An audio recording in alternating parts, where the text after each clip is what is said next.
ये मुझे इन दरिंदों को मिलेगा क्या? क्या वो समझते हैं इससे यहाँ पाकिस्तान बनेगा? मैं पाकिस्तान के हुक्मरानों से ये कहना चाहता हूँ, अगर वो सचमुच हिंदुस्तान से दोस्ती चाहते हैं तो फिर ये बंद कीजिए। ये बात जो उन्होंने की कि भाई आपने बहुत कोशिश कर ली, हम आपके साथ नहीं जाना चाहते, इसको आप मानते क्यों नहीं? आपके दिल में शक किस चीज का है भाई? फारूक अब्दुल्ला या उमर अब्दुल्ला को छोड़ें, let's talk about Sheikh Abdullah. लेकिन अब आप ये समझ सकते हैं कि ये जो डॉक्टर जयशंकर पाकिस्तान गए थे और उन्होंने बड़ी एक कहा जा रहा था मेहरबानी की है कि वो पाकिस्तान चले गए हैं। अच्छा, अब ये हो गया है तो हो सकता है कि क्रिकेट टीम भी चली जाए, ये भी हो जाए, तो वो तो आप समझ लें कि ये दी एंड है। थोड़ा सा बनेगा ना इंशाल्लाह, तब कश्मीर क्या पूरा हिंदुस्तान लेकर आएंगे यहाँ पे। अच्छा, नहीं, ये इसी बात की वजह से शायद हम पाकिस्तान नहीं बना पा रहे। यानी आपका कहने का मतलब है जब हम पावर में आ जाएंगे तब हम हिंदुस्तान को भी अपने साथ मिला लेंगे। कश्मीर जो है वो कभी भी पाकिस्तान नहीं बनेगा। ये कौन सी नई बात है? ये तो हमें मालूम है। मुझे नहीं पता वो इस तरह की बातें क्यों कर रहे हैं और हमें ये क्या बताने की कोशिश कर रहे हैं। ये तो हमें मालूम ही है कि कश्मीर बनेगा पाकिस्तान वाला नारा हम वैसे ही लगाया करते हैं, ऐसे ही छेड़ने के लिए। आपको पता है ना कि थोड़ा सा मतलब ऐसे ही चलते चलते खामखाई में ना हम लोगों को छेड़खानी की आदत है। अब्दुल्ला की स्टेटमेंट आई है और उन्होंने कहा है कि हम पाकिस्तान को ये बताना चाहते हैं कि आपने 75 साल कोशिश की हमें साथ मिलाने की, आप नहीं मिला सके, हम आपके साथ नहीं जाना चाहते। अपना मुल्क नहीं संभाला जरा।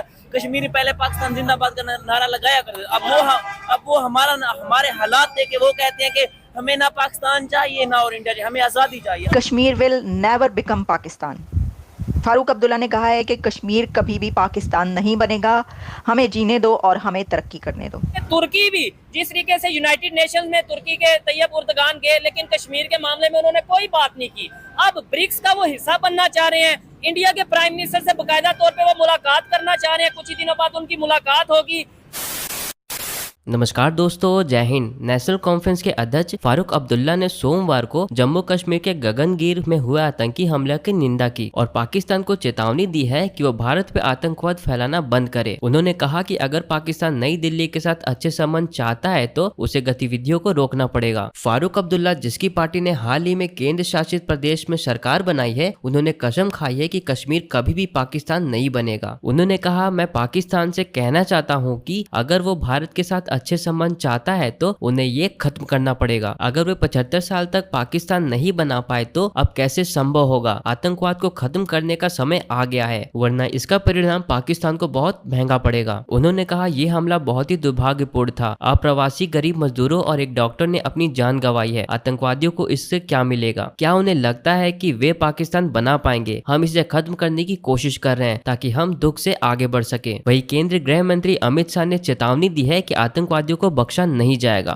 कि जे कश्मीर में एक दहशतगर्दी का हमला हुआ है जिसमें 6 मजदूर लेबरर्स और एक डॉक्टर की जान गई है और उनकी हलाकतें हुई हैं और ये एक बहुत बड़ा दहशतगर्दी का हमला हुआ और रिस्पॉन्सिबिलिटी क्लेम की है TRF ऑफशूट, जो कि लश्कर तैयबा का एक सेक्शन या उसी की ब्रांच है, उसकी तरफ से इसकी रिस्पॉन्सिबिलिटी क्लेम की गई है। और ऑब्वियसली कि जब ये वाली बात होती है तो फिर लश्कर तैयबा, क्योंकि पाकिस्तान बेस्ड एक जो दहशतगर्द ग्रुप है, तो फिर उसका इशारा या उसकी सीधा जो कहा जाता है वो पाकिस्तान की तरफ कहा जाता है। इसमें सबसे पहले तो आपको ये बता दें कि कहा गया है कि सज्जाद गुल, शेख सज्जाद जो भी उसका नाम है, उस पे 10 लाख रिवॉर्ड रख दिया गया है उसके सर पर, यानी कि जो उसको ढूंढेगा, उसका कोई पता बताएगा, उसको 10 लाख रुपए इनाम दिया जाएगा। इसी तरीके से एक और है जिसके सर पर 10 लाख रुपए रख दिए गए हैं और उसका नाम है सलीम रहमानी।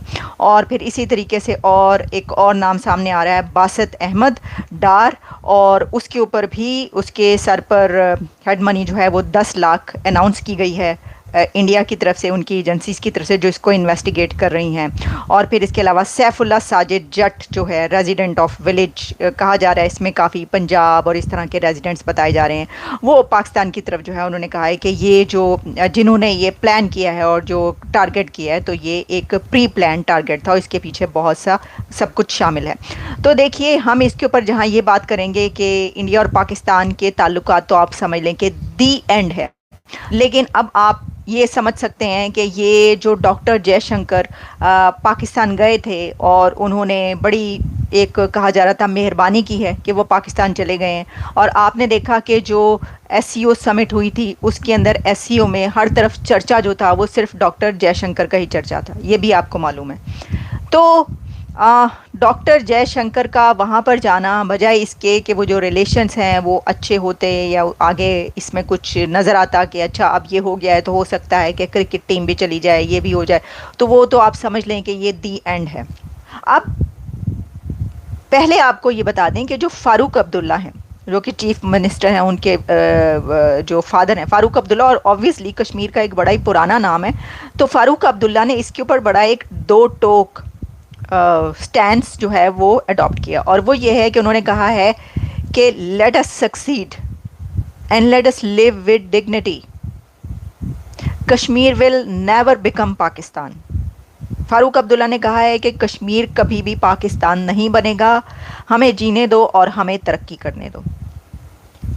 تو یہ جو انہوں نے کہا کہ ہمیں ترقی کرنے دو، اس سے یہ پتہ چلتا ہے کہ وہ بھی یہ کہہ رہے ہیں کہ یہ ترقی کو ٹارگٹ کیا گیا ہے، ترقی کو نشانہ بنایا گیا۔ اب دیکھیے اس سے پہلے کشمیر کے اندر ابھی ہی جموں اینڈ کشمیر میں الیکشنز ہوئے ہیں، اور بڑے ہی ایک پیسفل الیکشنز ہو گئے، اور پھر اس کے بعد وہاں پر حکومت بھی بن گئی، اور پھر جو حکومت بنی اس کے اوپر بھی بڑے آرام سے وہ ٹرانزیشن جو فیکٹ وہ ہے ایک پروسیس وہ بھی ہو گیا، اور اس کے اوپر کوئی لڑائی جھگڑا بھی نہیں ہوا پولیٹیکل پارٹیز میں، بلکہ ہم نے دیکھا کہ بھارت کے مودی صاحب جو ہیں ان کی طرف سے تو ان کو مبارکباد دی گئی کہ ٹھیک ہے آپ جو ہیں وہ اس کے اندر جیتے ہیں، آپ حکومت بنائیں۔ یہ دیکھیں یہ بات اس طریقے سے وہ کہہ رہے ہیں کہ یہ دشمنوں کو بڑی بری لگ رہی ہے یہ بات کہ کشمیر جو ہے وہ ترقی کر رہا ہے۔ عبداللہ کی سٹیٹمنٹ آئی ہے اور انہوں نے کہا ہے کہ ہم پاکستان کو یہ بتانا چاہتے ہیں کہ آپ نے 75 سال کوشش کی ہمیں ساتھ میں لانے کی، آپ نہیں ملا سکے، ہم آپ کے ساتھ نہیں جانا چاہتے، کیونکہ آج کل میرا خیال ہے ایک انسیڈنٹ ہوا ہے کشمیر کے اندر۔ میرے صاحب آپ اس کو کیسے دیکھتے ہیں کہ یہ دیکھیں پاکستان کے اندر کچھ ہوتا ہے تو فوراً انڈیا کا نام آ جاتا ہے، کشمیر یا انڈیا کے اندر کچھ ہوتا ہے فٹافٹ پاکستان کا نام آ جاتا ہے۔ یہ جو چیز ہے کہ جس میں فاروق عبداللہ بول پڑے ہیں اور وہ کہہ رہے ہیں کہ جی ہم آپ کے ساتھ نہیں جانا چاہتے، تو یہ جو بات انہوں نے آج کی ہے یہ اٹ مینس کہ پاکستان یہ اکثر کہتا ہے کہ جی انڈیا پہلے ہی کنکلوڈ کر لیتا ہے، مطلب ان کو انکوائری کرنے کی ضرورت ہی نہیں ہے، وہ پہلے ہی کنکلوژن پہ پہنچے ہو گئے ہیں کہ جناب یہ پاکستان نے کیا ہے۔ آپ کہہ رہے ہیں نا کشمیریوں کے بارے میں کہ مجبور ہیں، بے بس ہیں، لاچار ہیں، بیچارے ہیں، آسٹیجز ہیں، یرغمال ہیں، یہ سب غلط ہے، ٹوٹل الزام ہے، اور یہ ٹوٹلی ان کی انسلٹ کرنے والی بات ہے۔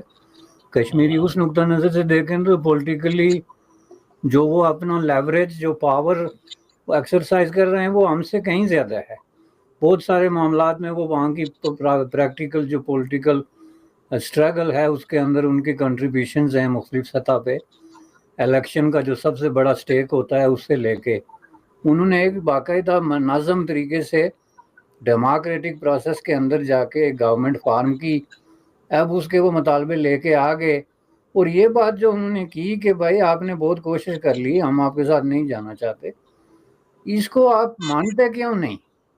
آپ کے دل میں شک کس چیز کا ہے بھائی؟ فاروق عبداللہ یا عمر عبداللہ کو چھوڑیں، لیٹس ٹاک اباؤٹ شیخ عبداللہ، کہ آپ کس بنیاد پہ اس آدمی پہ شک کر سکتے ہیں؟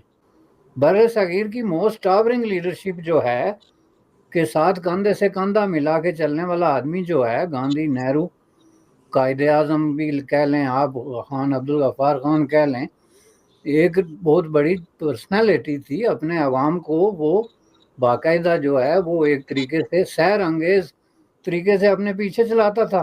نہیں جی شیخ کے ساتھ کون ہے، وہ تو انڈیا کا ایجنٹ ہے۔ اس طرح کی جو میں سمجھتا ہوں نا کہ الزامات ہیں جن کے پیچھے نہ کوئی برین ہے نہ کوئی تھنکنگ ہے۔ اب الیکشن میں گئے، آپ نے لڑے، جیت گئے، تو اب آپ کس کھاتے میں ان کو ڈالنا چاہتے؟ وہ الیکشن لڑ کے جیت جائیں پھر بھی غدار، وہ مزاحمت کریں، مارے کھائیں، قلعوں میں جائیں پھر بھی غدار، تو صرف آپ کے ساتھ نہیں ملتے تو محب وطن نہیں۔ What the hell is this?